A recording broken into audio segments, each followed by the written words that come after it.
Boa noite, amigos do GPS 10, Pedro Henrique Marum aqui para fazer o vídeo dessa semana, ainda aproveitando a rebarba do final da temporada da Fórmula E no último fim de semana.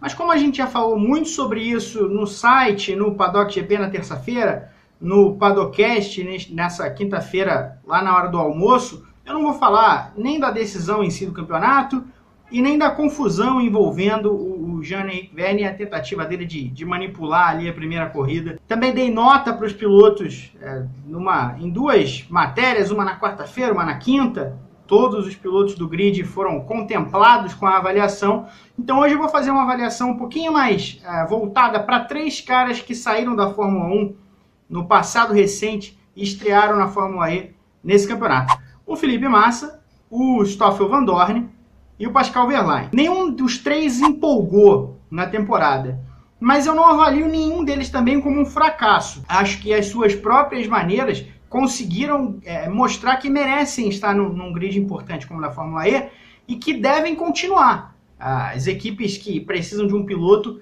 fazem bem em procurar os três. O Pascal Wehrlein teve um carro um pouco melhor na mão, na Mahindra, lembrando que não andou na primeira etapa do campeonato, ainda tinha contrato ali com a Mercedes que não liberou. Mas o Wehrlein, logo na primeira corrida, ele bateu um pouco depois da largada, aliás, bateram nele, o Lucas de Graça, inclusive. Foi ao pódio com o segundo lugar na corrida seguinte, foi em Santiago, no Chile. Controlou quase até o final a corrida da Cidade do México, a quarta da temporada, terceira dele. Foi ultrapassado pelo de Graça na chegada já, mas tinha sofrido uma punição de acréscimo de 10 segundos ao tempo final da corrida, exatamente quando brigava com o de Graça ali algumas voltas do fim, e cortou uma chicane, ficou sem espaço, enfim.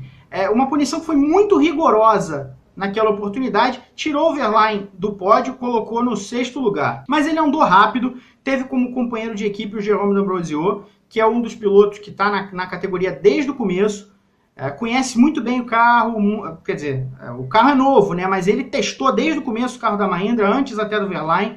Ele conhece a tecnologia muito bem. Chegou a ganhar a corrida também no começo da temporada. O Wehrlein um pouco atrás. O Wehrlein terminou 9 pontos atrás do D'Ambrosio, mas fez uma segunda metade de temporada muito melhor. Para colocar em números, ele pontuou em 6 das últimas 8 corridas, enquanto o D'Ambrosio pontuou em 3 das últimas 8. A Mahindra, como no ano passado, voltou a perder força no meio da temporada.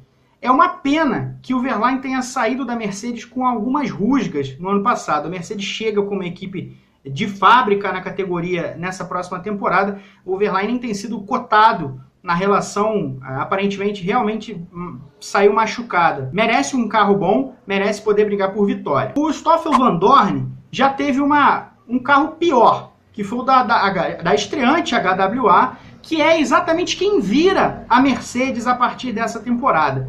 E teve um começo muito difícil. O Vandoorne demorou 7 corridas para ir aos pontos. E foi com um pódio. Já tinha feito uma pole antes, foi como ele conseguiu os primeiros pontos. A sensação que fica é que o Vandoorne tirou quase tudo que aquele carro tinha a oferecer com o motor Venturi.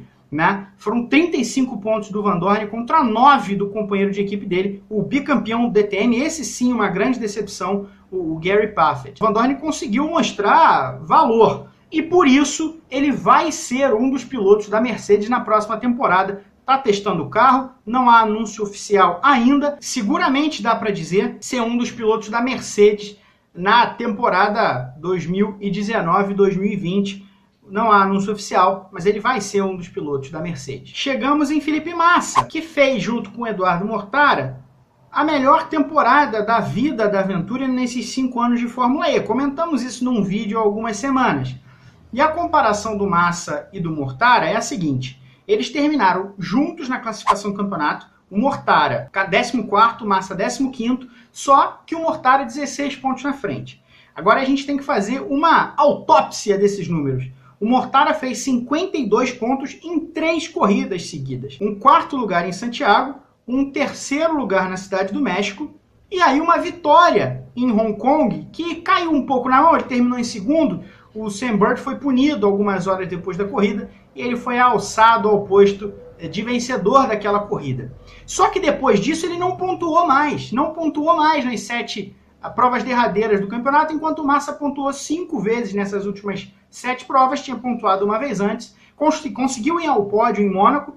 Não pode ser ignorado o quanto que o Massa foi melhor em termos de rendimento, uma vez que a Venturi abertamente passou a tratar esse campeonato como um estorvo, quase, para pensar no ano que vem.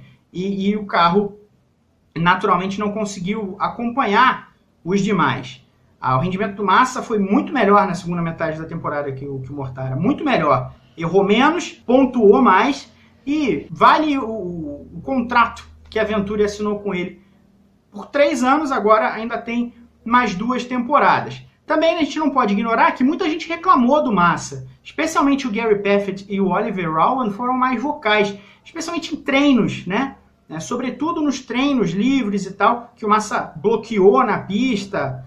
Enfim, até com o Mortara chegaram a se tocar, teve ali com o Verne em Nova York também, um toque nele ali, acho que até que foi mais culpa do Verne, o Verne se precipitou, mas o Massa talvez não esteja entendendo direito, pegando direito a relação do tamanho do carro com as pistas. Certamente, um pouco ele está se equivocando na hora de trabalhar as disputas entre carros. Mas os 3 não foram demais, não acalentaram corações, mas mostraram que devem estar no grid na temporada que vem, que merecem isso. O Van Dorn vai estar com a Mercedes, o Massa tem contrato com a Venturi, está garantido, e o Verlaine, uma pena só que não possa ser piloto da Mercedes, é muito difícil que isso aconteça, mas a não ser que ele tenha uma proposta da Indy, por exemplo, como teve o Rosenqvist para ir para uma equipe grande, no caso a Ganassi, talvez a Andretti ou a Penske, imagina, faz uma proposta para o Verlaine, aí talvez ele possa deixar a Fórmula E